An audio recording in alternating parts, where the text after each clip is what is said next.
Let me show you what Paul Johnson, who is, as you know, the boss of the independent forecast of the IFS. This is what he said. He said, "I despair. There was speculation published of governments considering abolishing inheritance tax as a pre-election giveaway. If this has any basis in truth, one wonders what is the point of all the work done by the OBR, which set out on Thursday, in the starkest of terms, severe fiscal challenges that face us.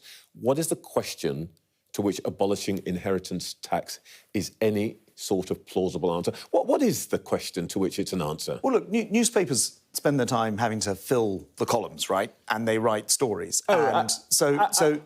I think that's a bit unfair. They don't write them just because they make it up. Somebody tells them this is having a conversation. I mean, I could name many, many examples of stories which have actually...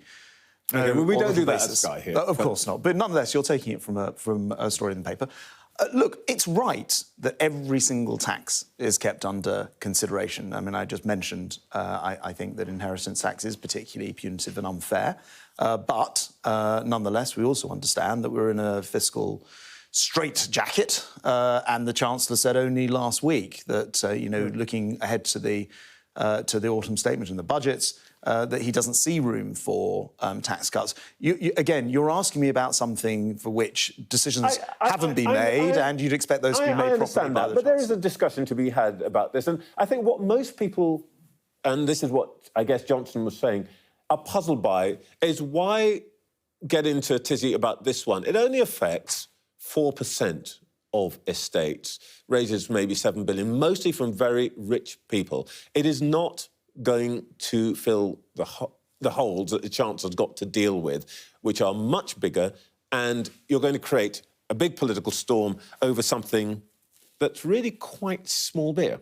Well, again, I point out what you're responding to here is newspaper speculation, not a government announcement. Newspapers are there to speculate. Inspired by your colleagues. Well, there's certainly people who believe that it's an unfair tax. And I would point out this about inheritance tax. You're right, not everyone pays it. I think it's a question for many people of aspiration, and people know that there's something deeply unfair about being taxed all their lives and then being taxed in death as well. But as I say, there's no actual question on the table here because no decisions have been made about these fiscal questions, and the Chancellor will do that in due time.